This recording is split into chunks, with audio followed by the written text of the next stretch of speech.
Thanks for coming, everyone. I'm Golda. I'm the host today, and I'm just we were really thrilled to see how many people signed up to this because I guess this is a big question people want answered. I'll let everybody introduce themselves. Who would like to go first? Maybe Judy, as she has her mic on. Oh, sorry. That's okay. Okay. Hi, everybody. I'm Judy Arnell, and I've been unschooling my 5 kids since I pulled the oldest two out of grade 2 and grade 1. And I think this topic is very, very good today because out of my 5 kids, 4 of them went into a career or a career path in STEM, which is science, technology, engineering, mathematics. So obviously math is a big component of that. And today I want to share with you everything I know about math. And I've also, I wrote a book called Unschooling to University. So I also have a few parenting books I've written too. Here's my brain. Ta-da! So I have a 2-for-1 special. So if you want to e-transfer me $40, I can send you whatever 2 books you'd like. So that's kind of my intro. Nice. And then we have Robin. Hi, everyone. You can still hear me okay? Okay. So my name is Robin Robertson, and I'm an unschooling parent.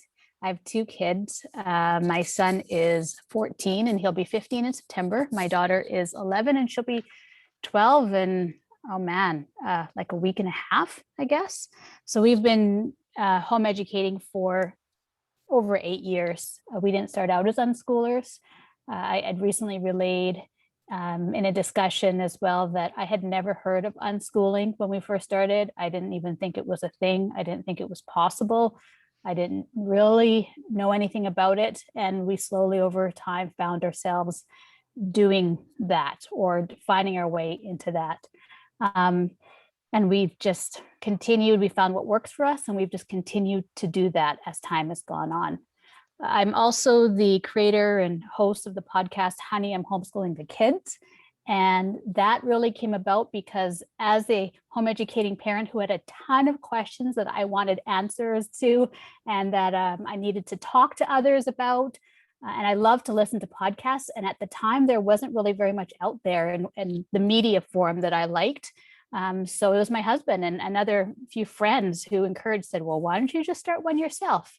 And took me a while, and that's how it began. And it just has really evolved into a great community. It's been a great learning for myself and a great chance to offer support to the community, which really is always needed, especially as I think it's growing. And not everybody is always as supportive. So I think we really need to get support from everyone else.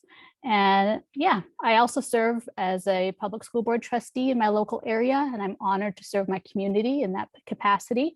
And I worked in actually education in different roles for many years, I think over 20 years or more, actually, whether it's private education, public education, all different forms. So obviously you see educate, I'm always drawn to learning and that side of it. So that's a very long extended version introduction of myself. Thanks, everyone. Golda, I'll hand it over to you. And I'm Golda David. I'm an unschooling mother as well. I pulled my son out in the middle of grade 3. I was the principal of the school I pulled him out of, and the reason I pulled him out was complex, but part of it was because I realized that he wasn't that the kid that was going to be able to be successful in school. He just, he got a wiggle seat on the first day of kindergarten, and it just went downhill from there, I think, for his and he had started to hate learning. So I've been an educator actually since 2004. I graduated from Teachers College in London, Ontario. I was a principal for a couple of years, and then I became a homeschool coordinator and facilitator for a Northern Alberta school division. So that's what I do now. I do that. I'm also writing a book on how the school system works, because I think there's some things inside information that could help parents navigate that system while they're homeschooling their kids.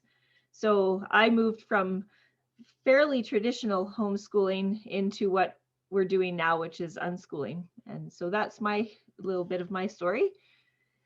And I guess we can start. Did we have any questions that has come in before this? Did you, would Judy actually has a presentation, doesn't she? You have a slideshow that you would want to show?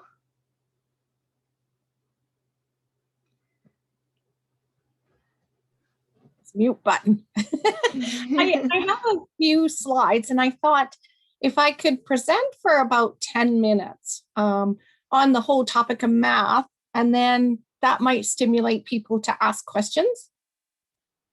Yeah. Okay. Sounds good to me.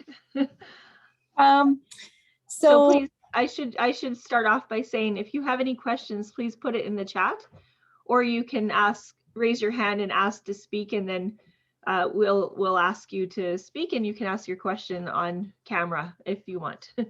Judy, is the chat visible in the recording? No, I think you're gonna have to. Oh yeah, I'm the one who's reading the chat, right? Yeah, I think I can do that. Okay, so Judy's gonna read out the question without your name in case that's an issue for you. Yeah, that's probably a good idea. Okay, what we're going to do, where does my picture start? Oh boy.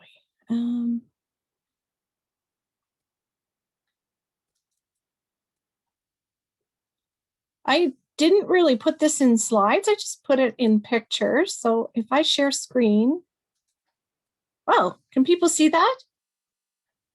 Yes, math books. Okay, so you probably heard over the new draft curriculum. Now, I recognize there are people from outside Alberta that are here today. So I'm going to very much talk generally, but I just want to talk about the differences between direct instruction and inquiry-based discovery learning, which we currently have in Alberta. So they overhauled the math curriculum in about 2006, 2007, and they went to a more inquiry-based method of learning math, which is, so these textbooks are used in our schools, and they don't really tell students, okay, 5 times 5 is 25. They don't tell them how to figure out, for example, adding fractions. What they do is they ask questions, they stimulate the student thinking about what the answer could be, and they don't just teach one way of adding fractions, they teach a few ways, quite a few ways, and it is expected in the curriculum that students know all 5 ways, because that's what they're going to be tested on.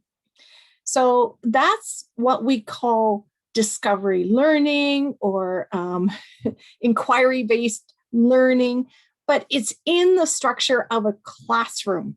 Students don't get a choice. They have to do it that way.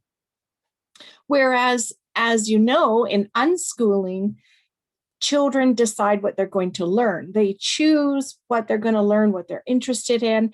And a lot of their learning, their absorption happens in the course of daily life. So they learn through lots of different methods, through their play, through their projects, through their problems that come up. Math is all about solving problems.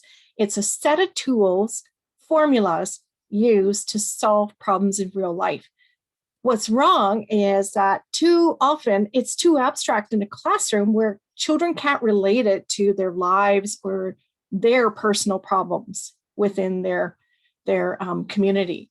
So it's very isolated. They learn how to do math on paper too early, and then they develop sometimes a phobia about math. They feel they're not good at it. They develop inhibitions about math, and that's not good either. Direct instruction is how they used to teach math. So they would teach one good way to add fractions, and every child had to know it. And in many ways, that was a lot better in schools because it gave kids competency. It taught them one tool to do something. So how do unschoolers learn math? Obviously, every unschooler learns math. So I'm just going to move this here. Okay. Sorry, the video bar's in my way. I'm going to move this down here. Actually, yes.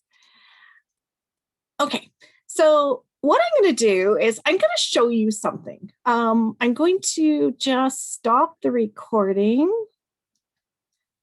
for a minute. Okay, so to reiterate that, if kids don't learn formal direct instruction math, how do they learn it? So these are very good board games for learning math. They're card games, board games. These are computer and audio video games that teach math, not specifically math, but math skills. For example, the logical journey of the Zumbinis. I don't know if anyone remembers that, but that was a fabulous game of deduction and logic. It's really good. And then through toys, like a cash register that the kids play store with. Those are things that teach about math too. So that's how they learn. But as you can see, all children learn math, no matter what they play. If they're playing blocks or Lego or anything in their play, they are using math tools. So it's not like they start learning math at grade 8. They have that experiential learning of how math solves problems. And then at grade 8 is a foundational year where they start doing it on paper if they're going to go into a STEM career. But I took these images from the internet because I think it really, really shows you how kids can learn math in everyday life. So this shows them angle degrees. And it's just, you can buy these doormats actually and put them outside a door, which is really, really cool. If they are out in the garden or they're going to a post office, they learn perimeter and area and volume in everyday life. And every child learns to tell time, even if you don't teach it. They learn because they know it's a skill that will help them in their life, and they want to be like the adults in their life. So this is my son's sheet on day 1 of his high school math course. Now, look how bad this lettering is, right? It's spilling over from one line. Like it really looks like chicken scratch. And he was learning to set up his proportions and things like that, which is what he did in grade 10. And look at 3 months later, look at that improvement in his writing. Isn't that amazing, I think? And there is, this is his second math course, grade 11. This is day 200, but it's very, very nice, neat writing. Such an improvement. And I didn't teach him. I didn't tell him you're writing your numbers backwards. They pick it up. They know that their 6 doesn't look like other people's 6, and they pick it up and they learn. It's learning through discovery. So fractions are everywhere. Pizzas, cookies, sharing is all about fractions they learn. I thought this was really neat. This is more higher high school type of things to learn. Pattern blocks, geometry. We learned graphing through playing Battleship. What a fun way to learn. Multiplication bingo. These are letters that I was my son wanted to learn how to multiply one day. So I cut out big letters, and they're 2 feet high. And I got him to jump from the 2 to the 3, jump from the 2 to the 2, jump from the 2 to the 7. So he gets it physically. But, after that, he never really needed that because he used a calculator. music, learning the times tables. Do you teach the times tables? We hear that so much in the news. All my kids learn the times tables, and I didn't teach it to them. They picked it up because they use it on a daily basis. When they start using it, then they start remembering it.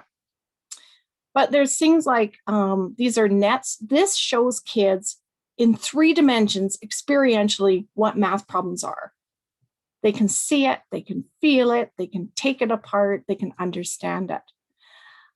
So this is an example of a math problem in daily life. So this was a birthday cake we got for one of the kids' birthdays, and they sold it in half cakes or whole cakes.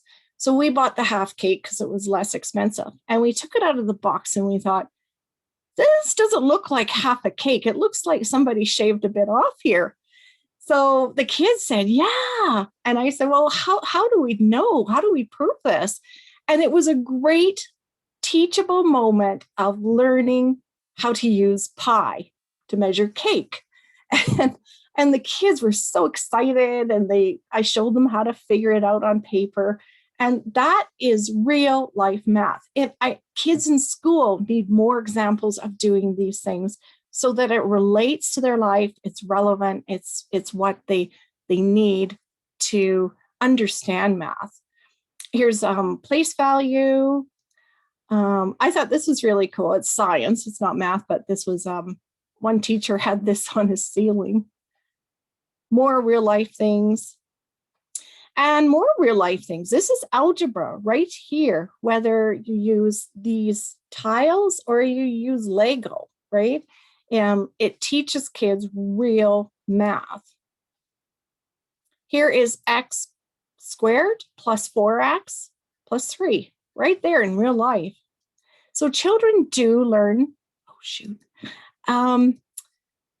learn everything they need to know experientially. So why is grade 8 the perfect grade to switch to math on paper? So this is Alberta Programs of Study grade 8 math. They cover all of these things in grade 8. So if you're unschooling your children and you decide, okay, I'm not going to worry about math till grade 8, put them in at grade 8 and they learn everything. So they start with addition, subtraction, multiplication, division, and they go through all of these things. And you could skip grade 9 then, because grade 9 just adds circle geometry, and then go right to high school math.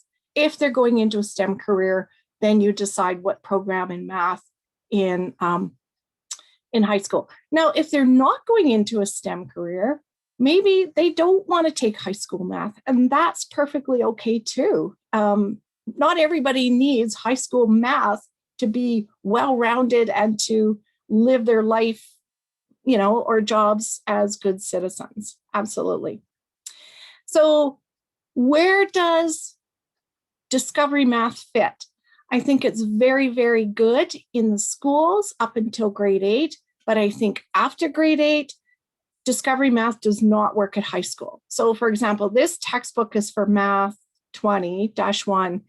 It has, again, many different ways to solve a problem, and kids just get confused when they're doing a more sit down paper math. They get more confused. So I think, yes, Discovery Math is great up until high school, but in high school they need way more direct instruction. And these are books that we used for high school math. So we used the Key. We just got into this one this year. And we go through the textbooks to know what the topics are. But there are so many resources out there that your child will find. I can't teach math beyond grade 8, but all 5 of my kids could go on by themselves. I wasn't holding them back because I didn't know math. So they all went on their own.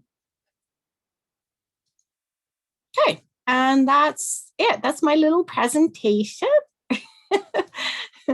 So I'm supposed to read the questions, right? Okay. There was only one question. It was about you making your screen bigger. Oh dear. Whoops. Whoops. Well, Sorry. What we can do next, I would kind of like to hear what Robin thinks too. And then, there was one question about, I'll put the regarding the game game up. list. I see. Yeah. Yeah, I'll put that up. Okay. Okay, Robin, go ahead. Yeah, it's kind of hard to actually comment. I think this probably will get more into the larger discussion as well, as questions come. I actually had made a quick little note because I sat in on a STEAM discussion yesterday afternoon on Clubhouse. And I went in because it's an educator that we both follow each other and we usually try and chat a little bit. She's an educator in the United States and her focus is STEM, introducing STEM, especially to girls as well. And there was somebody in the room who I found was, it was really interesting because she is a researcher, a guest lecturer. She lectures for Harvard Education, Yale, and many other, if you want to, Ivy League universities as well. And she had actually talked about, because the focus was STEM, it was science, math, technology in that discussion. And she had talked about, she found through her research, her big thing was emotionally engaging education. And I found she talks about 3 points, and we're going to connect at another time, but it also fits, and I'll explain why it fits into what Judy had explained as well. The big part, number one, she says, motivation is always the biggest key, the why. And I think that's what happens is we teach because we're told to teach it, or it's in the curriculum, but we lose the why, or our kids don't know the why, or they don't have a why other than we're doing this because my parents say I have to do this, because a teacher says I have to do this, because a school says I have to do this. The why is lost, so it becomes more about memorization and regurgitation. When the why is lost, you lose the application if you don't have that application present. The other part she talks about is the powerful, engagement, which powerful ways to engage, and also connects to the why, which then supports lifelong learning. And I think that's really the big purpose for all of us here, is really supporting lifelong learning for our kids. So whether that is math, whether that's science, whether that is writing, whatever, I believe all subjects actually support each other and blend into one as lifelong learning. The biggest part of engaging, she really reflected on is stories. It was a big part, and games. She said those are two huge skills or ways to support learning with our kids, is through stories and games. And obviously, I think many relate that to reading and writing, but I mean, we were talking about science and math and technology, and she says that is as valid and important as anything else as well. So she said, really what that does, the stories and games, creates emotionally engaging experiences. So emotionally engaging experiences are what help solidify that foundation for learning, no matter what you're learning in math, science, reading and writing. So stories and games, especially if we have the fortune to be at home with our kids and engage in stories, creating our own stories or narratives around the world, what we're doing in our daily life, how we can maybe use it, or what it is. We're baking and we're telling stories about our family, and we're measuring ingredients and counting fractions and doubling the recipe. And if it calls for a quarter and we're going to double it, what does that mean? Oh, we're going to need a half cup now. Or volume, and it's calling for 30 mils. What does that look like, and how would that differ from something that's asking for grams? Getting out the scale and weighing something and comparing it and adding more, taking it away, all of that again, and then being together and going through all of that and creating maybe, whatever you're creating. I'm just using baking as an example, but there's many other examples in life that creates and sets the emotionally engaging experiences, which is such a key to learning. And then the other part wasn't exactly the ways or hows, but she actually she talks about, she actually says that actually the third big part of it is out of school learning. And this is a stat that she gives: 75% of an employee's education comes from informal venues. So 75%, that's a huge amount. She says it's not from their college degrees, it's not from their accreditation, it comes from informal venues. What we take and what we practice, what we live, when we really need it, the why, the motivation is what becomes so important in a parent. It's also really, my mother-in-law is a math educator. She's a teacher. She has her master's in math education. She actually talks about all of those same things, and how through her research as well, they found that most who use math and different levels of math in their life, many times what they really become skilled and good at they have almost retaught it for themselves, or they're using it in a job where they need it at that moment. So that why becomes very paramount. They're very engaged because they need that in their learning or in their living, in their work. So, I think, what I'm also trying to say here as well is the importance is not always just the resources of how I'm going to teach this or how we're going to offer this to our kids. There is also part of that day-to-day, month-to-month idea of learning and engagement and learning and connection and learning. So that's my addition. I'll pass it on to Golda, unless anyone wants to ask a question or comment on it. I think there was a question. Golda, did you want to comment on Robin, or shall I go to the question? Oh, yeah, I can comment. I actually, I just want to share some of my experience with math, actually, because when I went to school right to grade 12, and around grade 5, I actually got lost in math in the system. And by grade 8, I had gotten so far behind in the school system that they put me in a special math class where we were allowed to use calculators. So I would say I probably had maybe a grade 6 math education at the most. I didn't know how to multiply. I didn't know.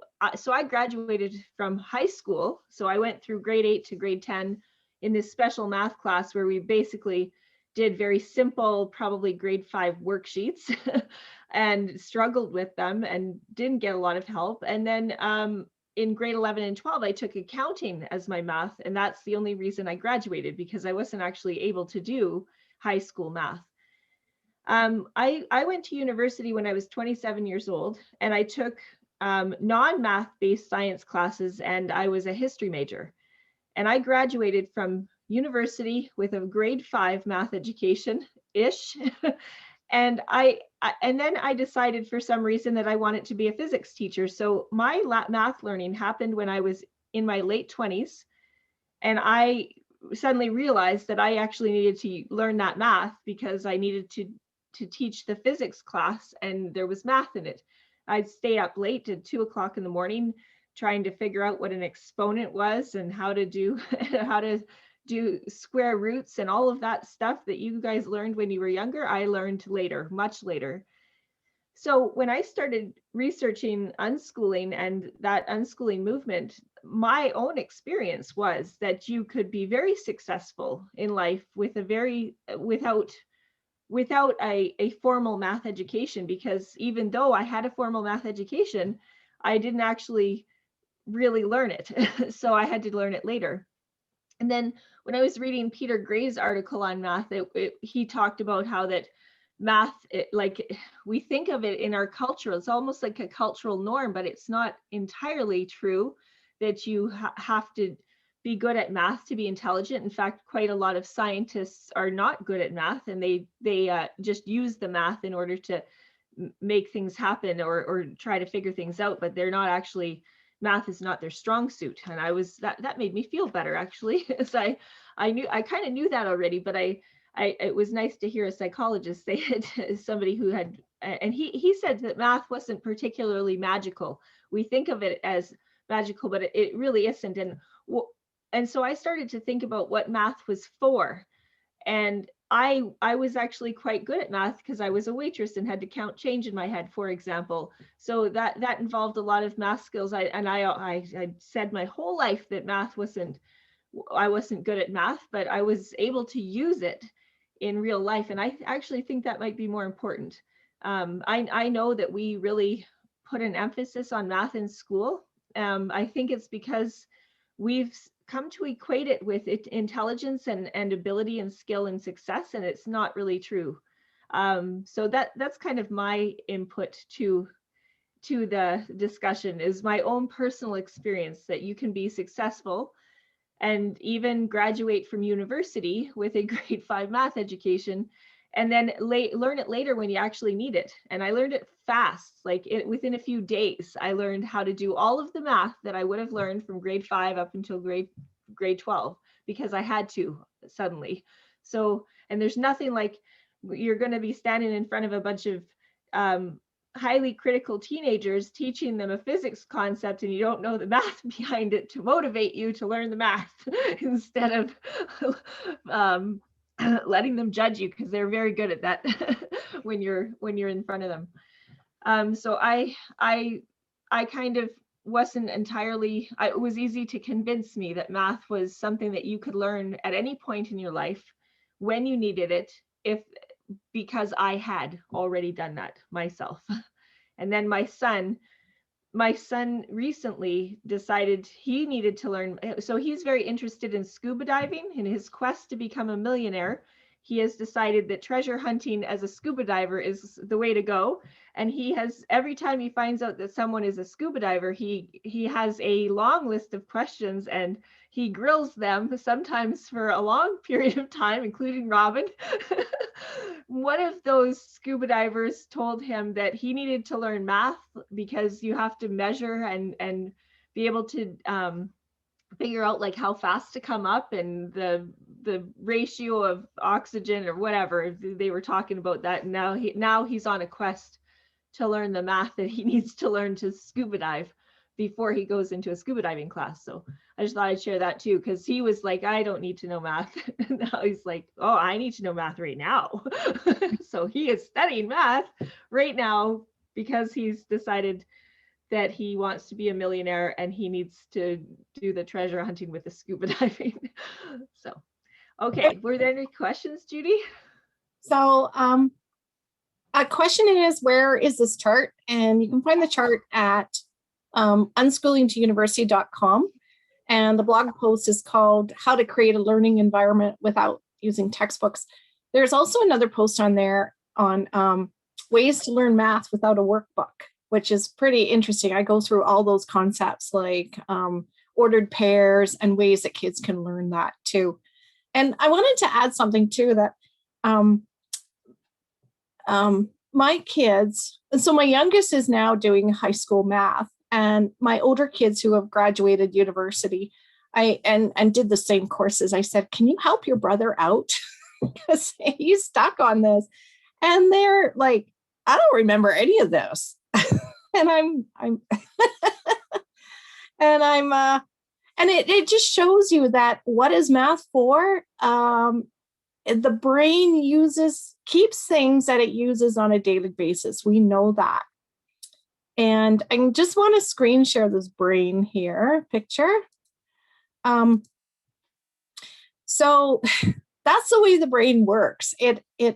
So here is what the part of the brain that children is most sensitive, most active when children enter kindergarten, grade 1. So it's this frontal lobe. It's the higher order cognitive skills, right? This is what's in use with math. It's not that kids don't learn math from 0 to 5, which is this part of the brain, but this is where they can understand it a lot more because it's tangible in their environment. Now, I'm saying to you, let them learn math through play and wait until the prefrontal cortex right here is more developed. When they get their abstract thinking skills, that's when they can understand the concept of a variable, that a letter stands in for an unknown number. They get that faster if you wait until this part of the brain is developed. And that's from age 13 onward, right? One of the questions was, so when kids learn things through daily life, did I point it out to them that this was a math problem and math skill? And the answer to that is no. I just let them absorb it, whatever they learn from the situation. For example, I said, can you help me mail these packages? Because I got to get them to the post office and we have to get the height, the weight, the length. And so I show them where to measure. And they spent a long time doing it because they were figuring out, they were absorbing the math lesson internally. I wasn't there teaching because I don't like teaching. So everything they learn through absorption and using it for their own purposes later. Robin, maybe you want to go next? Do you actively point things out to your kids when they learn them, or do you just trust that they're processing them more internally? I don't. I'm trying to think of examples maybe when I have. Nothing's coming to mind at the moment. We definitely have a lot of conversations, though, that involve math. But like maybe I might say, oh, this is actually, this is graphing, or this is, this kind of reading relates to this. Like maybe they've done something in math that I can say, this is what they were talking about. I know for our personal example, we didn't do any formal math classes either, curriculum, until when we first started homeschooling, we did. And I did the Math Makes Sense textbook because our teachers had sent it with us, and finished that off very quickly. Sometimes I talk about how, we were sent with all of the work to finish off the school year, and we did it all in 1 month. And I was kind of like, what the hell, like I didn't expect this at all. And so that was one of the textbooks. But then after that, our math was really just hands-on, being in the world. And then at grade about, I think it was about grade 4, my son came to me concerned because he felt like his cousin knew more math than he did. And he was really upset by that. And he didn't want her to know more. She went to school. And so he had this concern. And so I explained to him that, we have the great chance to have the time to learn whatever he needed or wanted to learn, and I can help him with any of that. And so we looked for something he was comfortable with and that he felt satisfied this concern, and it happened to be Khan Academy. And so that year we did Khan Academy together. And I think, I'm not even sure if we finished grade 4 Khan Academy math, but we basically did it until he felt satisfied that he knew more than she did. And then he was like, okay, I'm good. I'm good. We can stop now. We can move on. And so that's what we did. He did end up continuing Khan Academy in, I think, probably grade 7 or grade 8. And so he has been using that. And then my daughter, I think more so because my son was doing it, started doing Khan Academy herself. And so there are times when, and the thing is it's when they do Khan Academy, they do it on their choosing and the time that they want to do it. And they always do it with me. So they'll say, maybe my daughter wakes up in the morning, and our routine usually is we read together. We do a read aloud. I usually read to her while she's on the couch, kind of waking up. And then after, she might say, let's do Khan now for a little bit, Mom. And so we'll sit together and do it, and we'll talk about it all through it. We'll do it together and have discussions all through it. And same with my son. He'll say, I want to do some Khan today. You want to sit with me and do some Khan Academy? And so we'll sit and do that together. So sometimes there might be something that comes up in that time where we see something in life and it relates. And I'll say, remember when we were doing Khan Academy and they were talking about this is the exact example, or this is what's happening when they're explaining this. So I think that's probably the time that happens. I do want to say that what I have also noticed, there's 2 things. A lot of the math I feel that I'm doing with my kids now, I've had so many aha moments, like, oh, this is what I was trying to learn in school all those years. Now I get it. Like, now I see how this relates. And it's actually as an adult that I've started to learn how it's the building blocks on top, how it does all relate, that math really is about a series of patterns, and how everything, whether it's graphing and stats and fractions and, everything, I'm trying to think of all the terms or all the units that they break it into, actually it's like a hub. Here's the main circle, and they all relate to the main thing. I get that now as an adult. I just couldn't understand that concept as a young person. And I noticed as well, when my kids are doing that, when they're doing Khan Academy, there's really some points that, like for my son, for example, he gets it a lot quicker than I do. And I also realize it's because it's a lot of things that relates to what he does in his life. So he's really big into like hunting and all the outdoors part. So when it comes to like distance and those measurements and degrees and all of those sort of things that he has down just because he does them continuously, he gets those a lot quicker than I do. And that has really stood out. Same with my daughter as well. Those things that they do, they practice in life. Money, they've both done. My daughter usually has a business. Those things seem to come quite quickly when they're doing, because they have that connection. They have that real learning in that way. So. You're such a great mom to sit there with them during Khan Academy. I'm like, I don't want to do this again. I scraped through in high school and never did any of it in university. I don't want to see it again, but you are so nice. But you know what it is? It's also really interesting to me. And I think that's why I really enjoy it. And as an adult, I've come to learn to love math. When I thought, I used to think that math was only for math people, and that I just had to sit through the drudgery of math in high school and school to get my diploma or to get on the honor roll or whatever, so that I can make sure I got a good mark. I never actually really got the beauty of it. Like, to me now, I'm like, math is really beautiful. I see the creativity in it. And again, I just didn't understand, like there was no concept of that when I was younger. As an adult though, I do. And so when it comes to math, I actually really like doing it with my kids. It's really fun for me. So I'm like, yeah, I'll do it with you for sure. There you go. There's a tutor for all of you. Golda, do you have any comments to add? Like, should we point things out to kids or just let them absorb whatever they're learning unless they ask? Yeah, I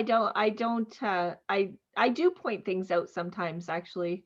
It depends on what it is. Like the thing is, I've started to see all the subjects as being correlated. I guess I did before too, because I was really, as a teacher, I was into different types of learning. I was most often a social studies or history teacher, sometimes English, sometimes they made me teach math. So I actually have math education now because I had to teach it.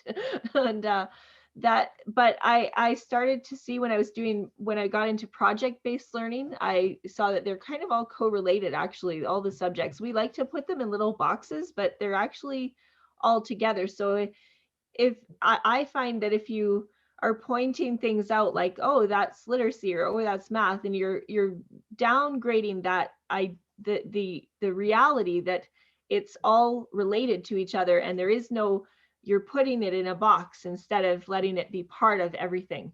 And so I try. I just want to say yes. That's it. I agree, Golda. Yes.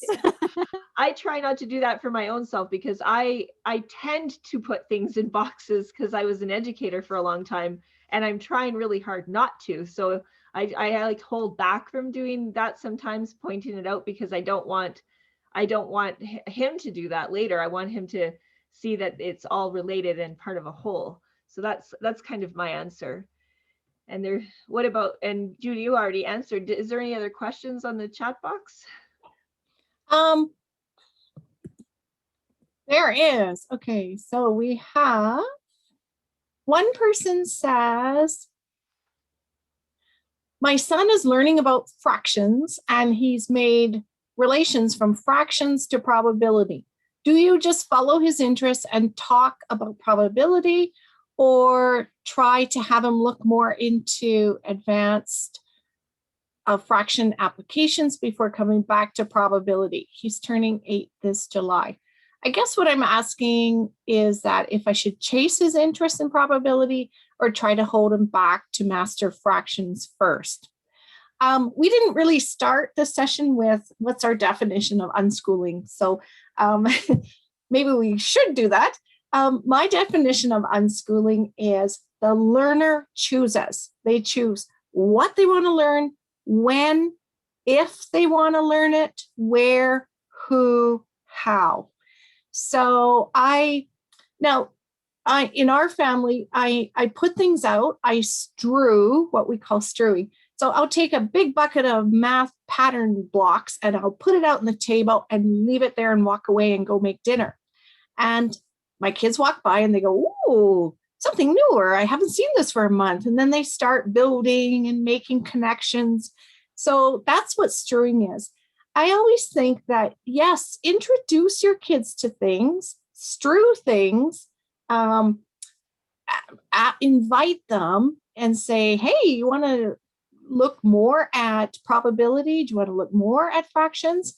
And they'll say no, and you let it go, right? You don't have to make them go do anything. You follow their lead. That's kind of my philosophy. Is I put it out there. Now, when they did sign up for a grade 8 math course, I got their consent. I said, "Do you want to do this?" They said yes. So I still consider myself unschooling. And I also said, "Well, if you do this, these are the parameters you have to agree to. Like, you have to show up at this online class once a week. You got to do some assignments." They said, yeah, that was good. And then for grade 9, they didn't want to do it again. So that's why we skipped grade 9. And then I said again in grade 10, "Do you want a diploma? Because you need 10 credits in math. Or do you want to go on into engineering? If you do, you're going to have to take 4 high school courses in math. Do you want to do that?" So that's what unschooling is it's letting them decide what they want to do, learn, and how. So I hope that answered the question. Golda, let's start with you. What do you think? Would you? Yeah, I agree. I mean, I started off with him in school, and then I was more a traditional homeschooler at first, where I actually followed the Alberta Program of Studies and used ADLC math materials.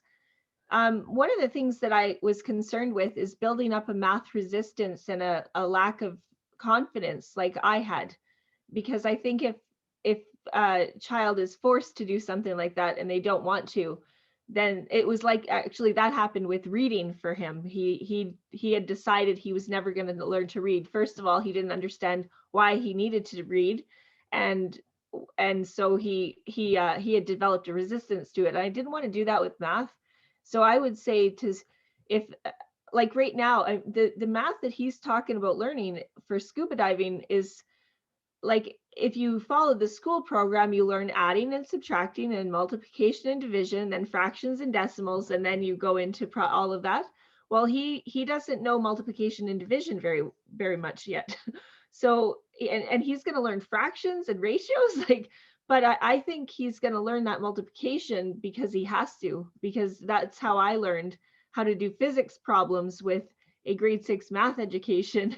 I just learned how to do the things I needed to do, and it's possible to do it that way. So I agree with Judy. My idea, I have gone deeper and deeper into unschooling in the last 2 years because I see other kids as a facilitator, and a facilitator in Alberta means that I go to and help people write home education plans and meet the requirements of the Alberta government home education regulation. And so I help write plans. So I see kids starting off in unschooling sometimes, and I see their excitement building that they can learn what they want and that they have complete control and responsibility over their own education. And I have seen a miraculous changes in kids going from depressed, hating learning, suspicious of me because I work for school division, to loving learning, being engaged and fully there and excited about learning. So at the end of the year, I get to see them again and we write a final report for the government. And the kids are excited to show me things that they've done and stuff. And I have seen miraculous changes in kids with unschooling. And so I'm a more of a believer that now, when I first heard about unschooling, I thought it was like a hippie movement. I'm from BC. British Columbia is like on the West Coast, and I knew what that was, hippie movements, I really didn't. I thought it was just silly, and as I learn more and more, I see that it's probably the best way to educate all of us, including myself, is following your passion and interest, and not having to do it in a certain order. So I agree with Judy on that. What about you, Robin? Yeah, I think I agree as well. I think you can look at it as, if we're answering specifically that question about fractions and probability, yeah, if it's something that he's interested in and he wants to relate fraction to probability, absolutely, you can talk about it. You can bring out, again, that's a great chance to offer some hands-on things, maybe bring out some things that he can play with or do and show examples, kind of, or he can create examples on that and how he understands how it relates. And actually through that, there's a lot of advanced math that actually naturally just comes into play. Like I think of things like even building Lego, how much math, and Judy had referred to it a little bit before, but we think of just putting the blocks together, but there is counting, multiplication, division, fractions, there is area, there is algebra. There is a lot that is actually in just the building of Lego that relates to all division, that carries on to many other areas. So if he wants to explore that, absolutely, you can do that. And I think you'll know pretty quickly if he doesn't. If he's like, no, this is good, or no, I don't want to do this anymore, then you'll know where he wants to go. If you are pushing it and he's really fighting you, maybe that's where he wants to go with his fractions and probability. Maybe that's good. And then at another time, he'll come back again, or he'll want to explore more of that.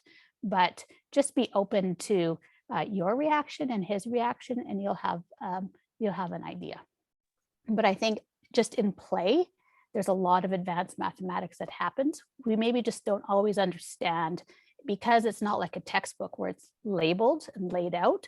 We may not realize that it's already happening, and it's already happened because it doesn't says, now we're going to be doing statistical probability, or right now we're going to be doing sine and cosine. It's already been playing out in that play in the natural world. So, and that's something I think probably over time you can understand those connections, but I bet you 90% of the time that advanced math has already been happening. Okay, so our next question is, what is the minimum required for a child to gain a high school diploma, or if not doing diploma, be set up to potentially do post-secondary at a later stage in adulthood if you know they are not strong in math? So also, is this in Alberta, Judy? Is it the question Alberta based? It doesn't say actually. So I was going to ask that too. Whereas depends on where it is. It's different in every province and state or country. Okay, Alberta. Yeah. Okay, so let's talk about Alberta. So in Alberta, if they want a diploma, they need 10 credits, which can be math, 10 credits. It could be actually, Golda, do you know this?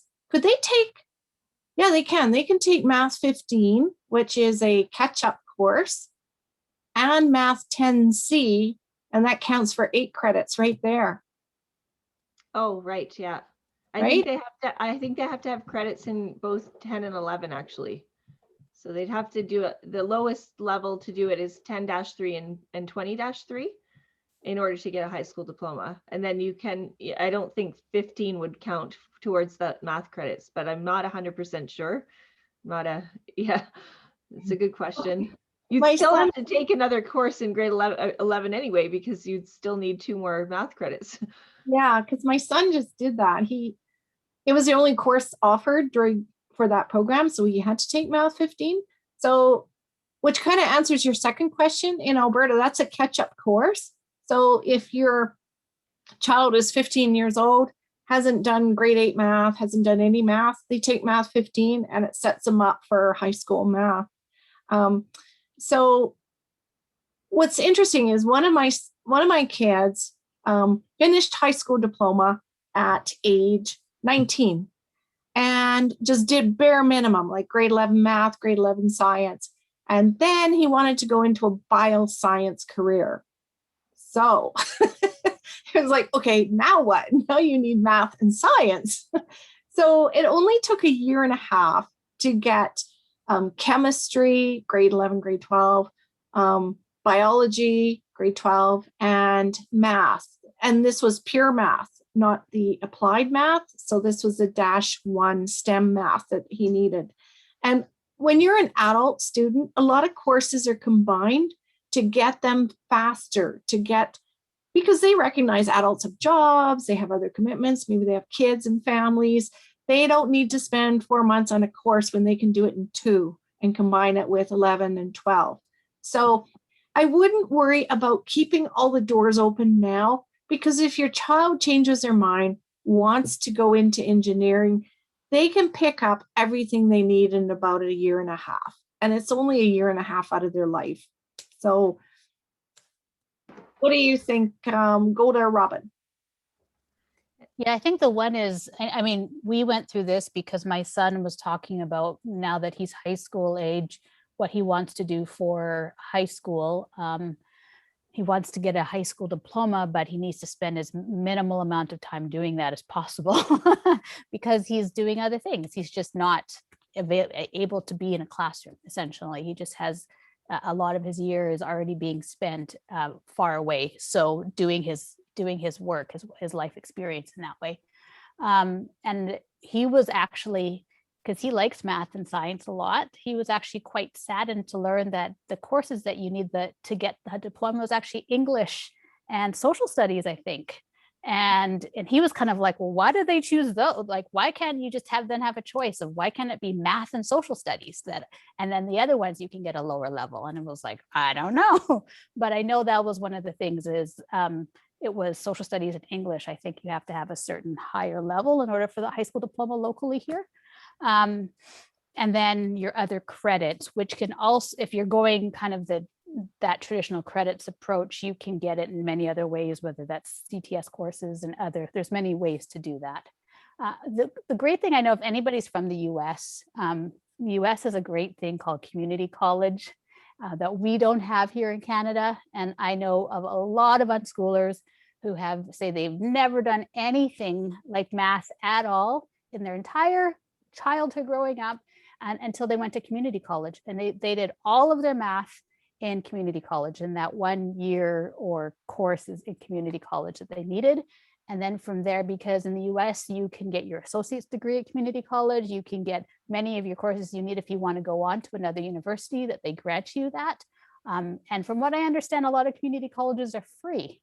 Or quite, the cost is not high. So, I mean, that makes it quite accessible, I think, for all when you have that opportunity. I think that's fantastic.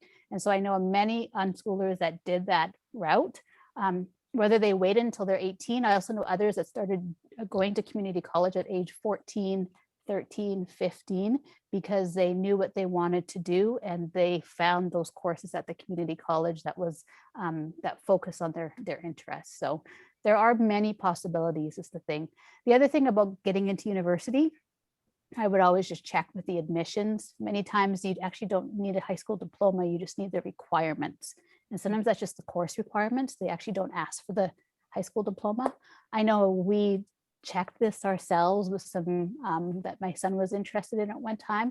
And sure enough, they said, you know, that was what they required, those certain course requirements and a certain grade, which actually changes every year because they go on that scale. Like this year, we're putting it at this percentage. And then, you know, you never really know here in Canada how they're going to accept anyone each year. It actually fluctuates. But yeah, so I would suggest also looking at post-secondary if you're getting to that point. But it's not as strict as you actually think it is. In that way, it's not, you have to have this diploma in this and then you can get in. There's actually many different ways for admission. Yeah, Can I I was going to add sorry. something? Sorry. It's okay. Your child can take a high school math course too at university, right? In Canada, absolutely, they can. It costs more because it's the same, you know, $600 instead of free, but it's a doable. And yeah, so I'll just. Yeah, and I was going to say about the second part of that question about potentially doing post-secondary if they're not strong in math is that the chance that they're going to very few people decide to become physics teachers when they have a grade 6 math education, I think. So most of the time, if they're going to go to post-secondary, they're probably not going to enter a field where they need that math. But if they do, you can learn it later, because I did. So I think that's the answer. And it depends on the university and the college. It depends on the program. It depends. The requirements are so different. It's really hard to answer that question. And also, I know in Ontario, for example, a high school diploma is absolutely not required by most of the universities there. And so it's just a matter of what they want to know, though. So you have to think of colleges and universities as businesses. And in that business model, they need to have success. So they're rated according to their success rating. So if kids fail, or if it's not kids anymore, if people fail at their courses in university, their rating goes down, and then people don't choose them anymore, and so that affects their money. So when they're deciding who gets to come into their programs, it's basically based on it's based on whether or not they think they're going to be successful. So if you can prove that you're going to be successful in another way, they'll allow you to come in. For example, when I was 27 and went to university, not only was a high school not required, but I was almost for sure going to get in because I was a single mother at the time, and single mothers almost never fail at their university courses. So it actually, they usually graduate with very high marks because they're very highly motivated and driven to be successful, and that's why they were there. So the idea that I wouldn't get into university, that was a non-issue because they accept almost everybody in my category, I guess. So just so you know, universities and colleges are businesses, and they are worried more about the success of their students than they are about you meeting certain checkbox and requirements. Good. Yeah. Okay, our question is now, just looking at time, we're definitely going to end at 2:30 because it's a nice day here. So we have about 20, oh gosh, this requires math, doesn't it? We have about 22 minutes left. So just if you have a question, get it in there. So one question is, I'm curious about how you react or phrases used with a child who's 10, 3 years, been unschooling, who says, I hate math, and just has a bad attitude when you bring it up. Should I never mention the word math? I would say, I don't know. I wouldn't know what I've never told my kids about math. I would just, I don't know. What do you guys think? I don't know about that one. I would just ask, I would ask, well, what about math do you hate? Or what does math mean to you? So maybe there's a misunderstanding there as well. Or maybe there was a bad experience that was for some reason called math. And so therefore they've always related math to something negative. So maybe there's another story there that just hasn't been told yet that you just might be able to find out, or within time as well. So I also know that, within our society and culture, a lot of times that's a common thing. I hear adults saying that all the time still. I hate math. I was so bad at math. I suck at math.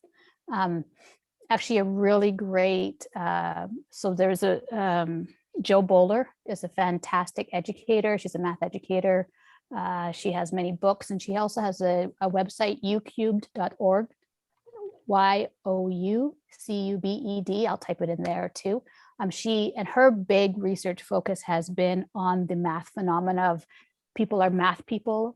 Some people are good at math, some people are not, and it's just an innate ability. And she says that's actually all false in all of their research and data, that there's no such thing as a math person. We can all do math to high levels. It's really the environment that's created around you.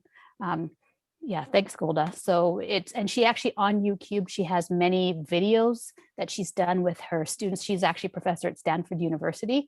So her life is dedicated to all of that research.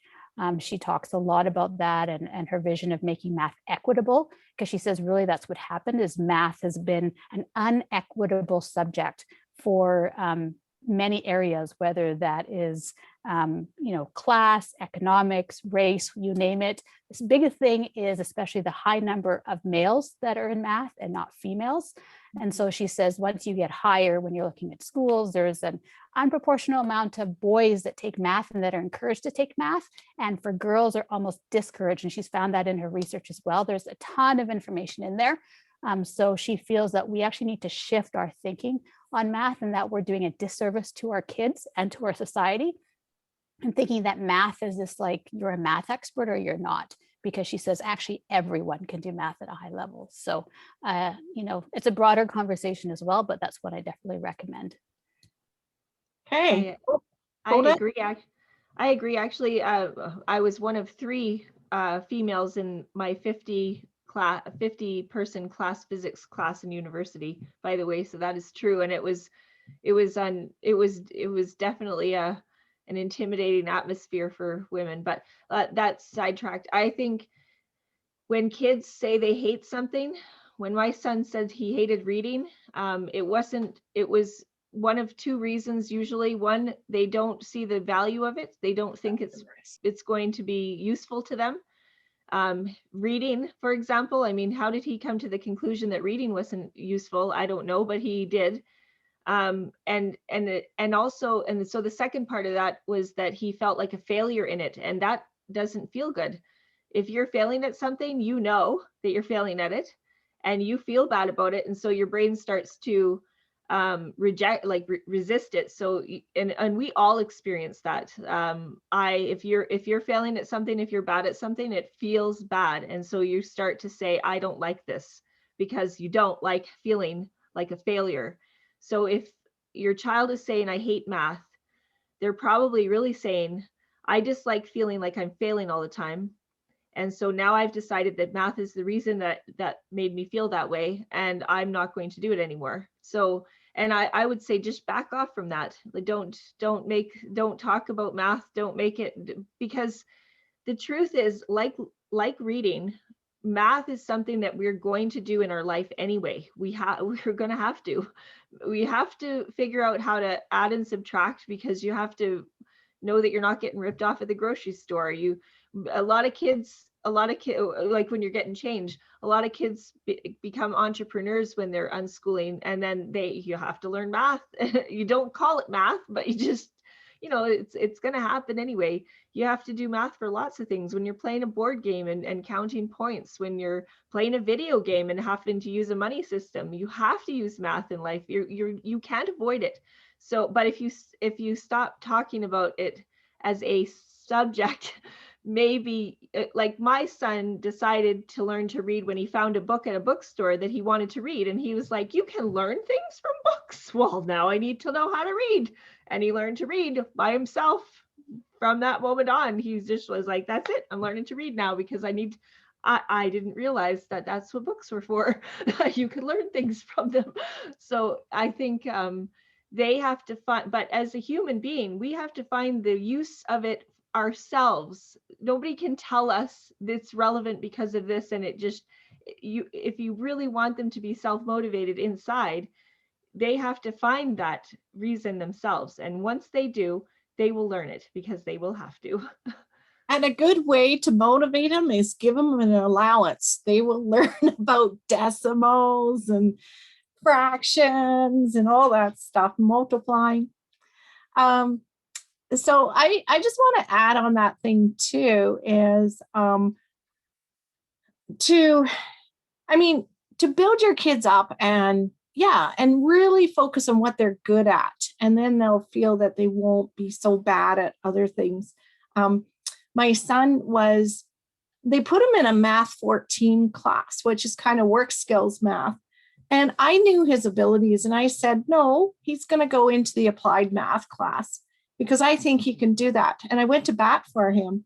And then when he graduated and went back and wanted to do a bioscience career and needed pure math, he worked so hard. He knew what he wanted, and he had the motivation at that point. And that's when they really he didn't get A's, but he got enough to get into his program. So motivation, I think, Robin, you were saying that is absolutely the key, is when they're motivated, then they will just take control and just shine. So our next question is, when they're taking, say, Math 1510, where are they accessing the courses from? They can do it so many ways. They can take an online course. So all my kids, their first grade 8 course was online. And that was just to get them kind of used to an online program. Most parents can teach math content up to grade 8 and including grade 8. I'm quite sure we can without pulling too much from memory or having to brush up or read teachers' manuals. We can teach to grade 8. Or a lot of times what they did is they didn't want to do an online course. They wanted to do their own pace.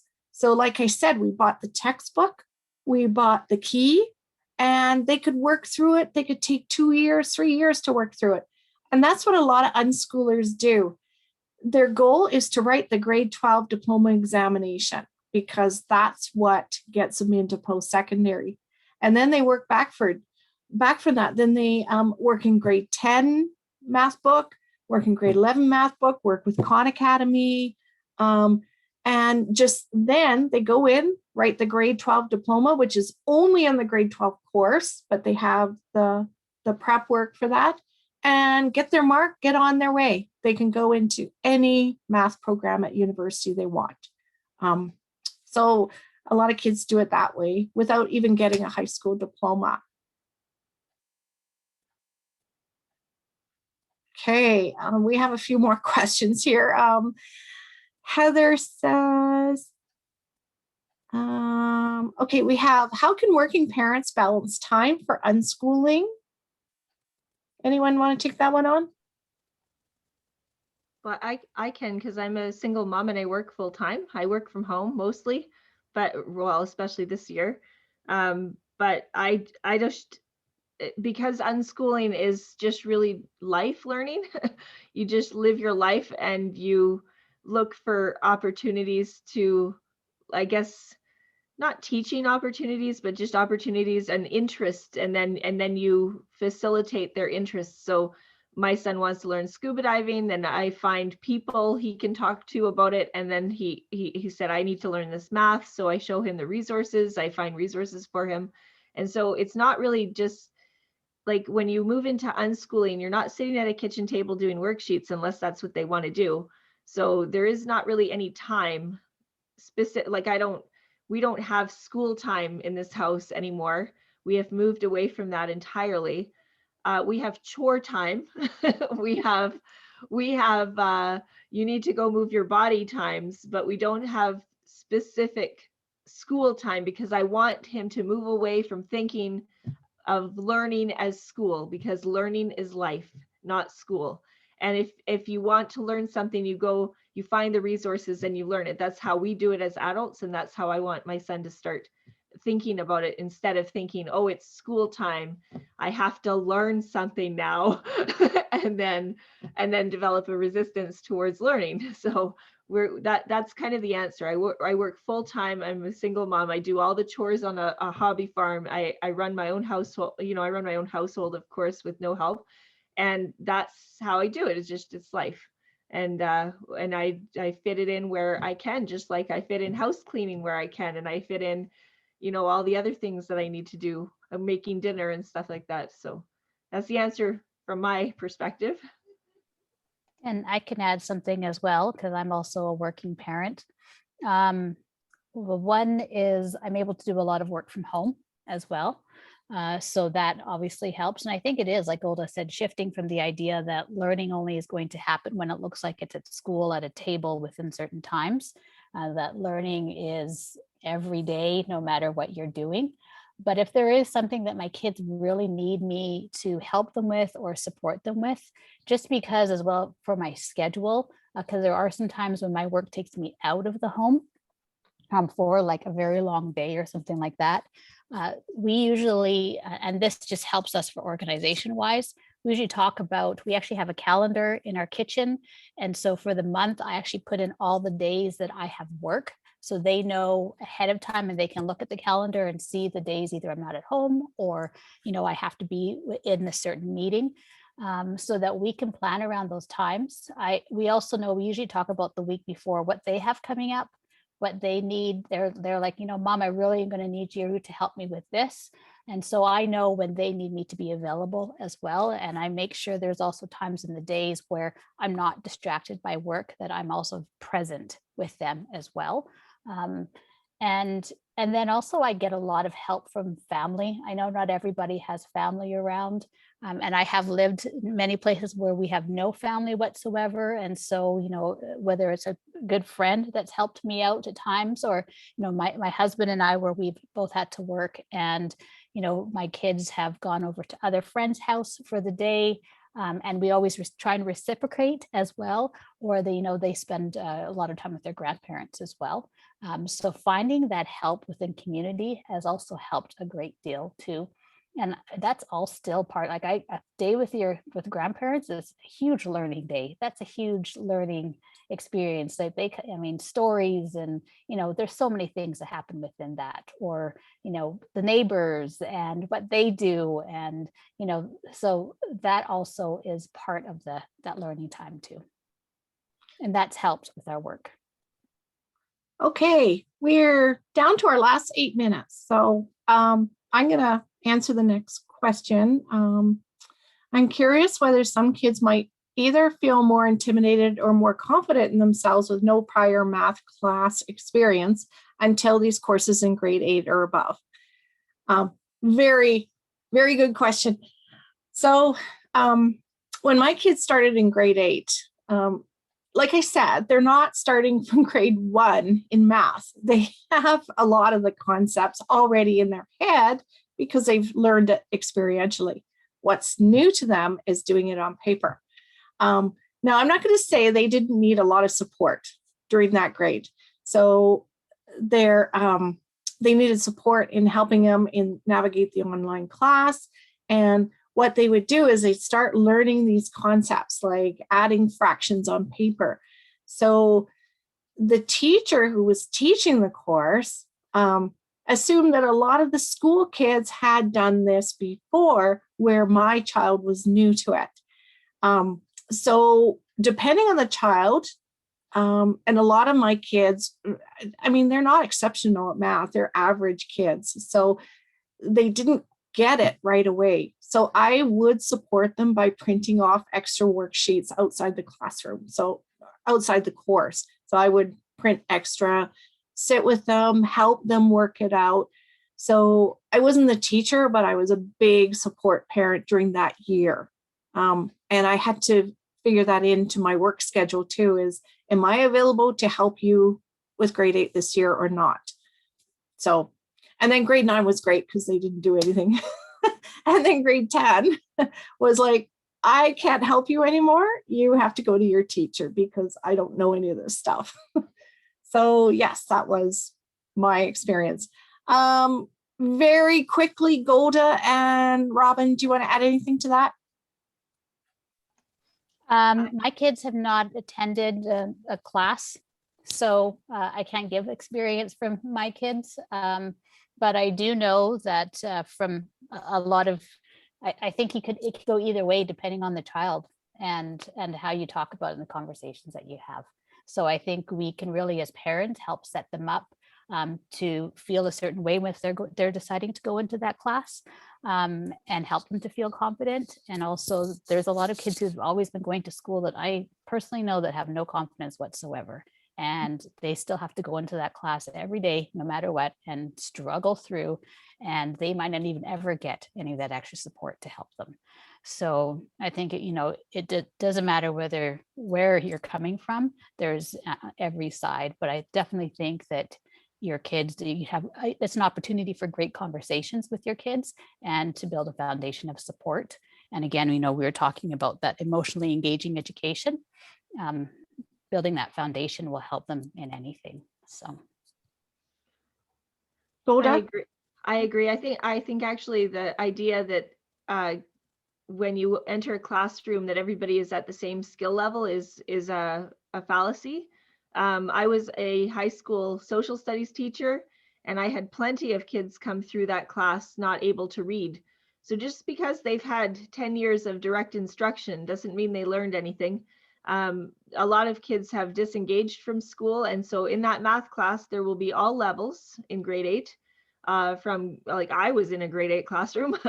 I wasn't a grade 8 level kid. I was probably at a grade 5 level. So I think that's one of the myths about school is that there's a prior knowledge that happens in this school system before those years, and that's simply not true.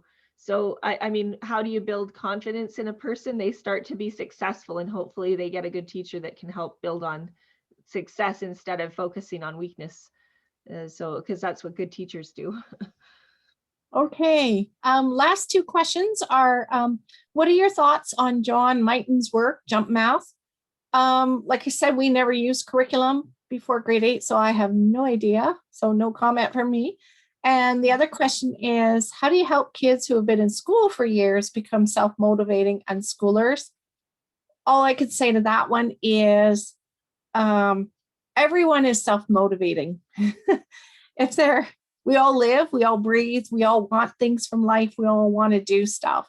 So I would empower your children to do what they want to do within everyone's respect and safety and those kinds of parameters. But become a yes person. If they want to take apart a toaster, or if they want to see how it works, if they want to make something, if they want to get in the kitchen and cook dinner, become the yes parent and empower them to learn through experiential learning. Golda and Robin, any last thoughts on Jump Math or motivating unschoolers? Jump Math is a very good program if you wanted to keep up with the school system. It's not really an unschooling thing though, because they're going to learn a little bit of a lot of things and maybe not develop a mastery in anything. So, I mean, that's the school system in general in math though. So, I mean, it's a very good program. If you wanted to do a more traditional math program, that's my thoughts on the math. I used Jump Math myself when we were still doing traditional homeschooling. And it was because it was the most aligned with the provincial curriculum. And I would, about the 4 years become self-motivating. I think most of the time when people ask me that, and including myself, when I thought he wasn't being self-motivated, it was because I was not assigning value to what he was motivated to do. And so once I let go of the idea that what I wanted him to do was the only valuable thing, I found that he is actually very self-motivated, but I think it takes time to get to that point. So give yourself time, give him or her or them time, because when you come out of the school system, you might have a resistance to the way things are done in school. So they call it deschooling, where there's a period of time where you don't do anything and don't talk about schooling and learning, and just have that time to kind of decompress from the system itself. And then of course there's and then start to let go of your idea of what's valuable, because what's valuable to one human being is not necessarily valuable to another, but there is a value in what they're doing. You just have to recognize it, I guess. Okay, So, thanks. Robin? I don't know anything about Jump Math as well. I'm not familiar with that. My kids use Khan Academy because that's what they've chosen to do. So I've gone with their direction in that. Remember, unschooling, when the learner chooses what, when, how, and where they want to learn. So that's, I have no reference to Jump Math. As for building self-directed learners, I agree as well. I think the key is having the chance to be self-directed, to make your own choices and being supported in those choices. Like Golda said, validating that it's not about, oh, you can be self-directed as long as it's something that you're doing to please me or that I'm happy with. If they choose something, you know that it's meaningful to them and validating that. So, and also is being offering an environment of secure attachment and support. What happens is when you are making your own decisions, when you have self-determination or being self-motivated, most likely you're going to try things and make mistakes. We stop being self-motivated when we are punished or are scared to make mistakes, when there is not a safe environment to try, to practice, and then make mistakes. So by having, that's why I feel the importance of that secure attachment base is really important in self-direction and being able to practice self-direction in your life. So creating the space to make that happen. And then with that comes competency, which then increases your self-direction or self-motivation. And then knowing that relational level, having those strong relationships, you'll know you'll always be supported no matter what. So it's just, again, the practice, trying and practice, and things aren't working, trying it again. So I just want to add, in answer to the great debate, direct instruction or discovery, keep in mind, when you listen to the media, all the great debate right now going on out there, keep in mind that there are very, very, very little studies done on children who self-discover math in unschooling. Yes, kids may need direct instruction, but in a classroom environment, but nobody has studied those unschoolers like mine who don't go take math instruction for 8 years and still get an average mark of 81% in the diploma exam. We're not including in anyone's studies. So schools, most studies on education are done in school, which is an artificial environment. Okay, keep that in mind. They don't come to our houses and do studies on us. Okay, Golda and Robin, I just want to tell everyone the recording will be, well, Robin, you can tell them, but we will put it eventually on the Facebook group so you can access it. And Robin and Golda, where can people find you? You could find me just if you search my podcast, Honey, I'm Homeschooling the Kids. You can listen to the podcast, find my website. Social media is great, Instagram and Facebook, Honey, I'm Homeschooling the Kids. My DMs are open, so if you want to get in touch with me as well there. My website, I can type that in after, I'm homeschooling.com. And then I do have a Patreon. So actually these recordings go onto my Patreon page, patreon.com/Honey, I'm Homeschooling the Kids. And so my patrons have access to all of these recordings.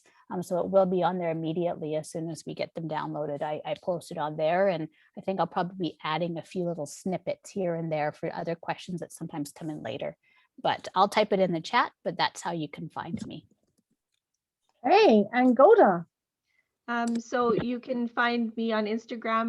My tag is @justgolda, and my other way to get in contact with me is through my my webpage, demystifyingeducation.com.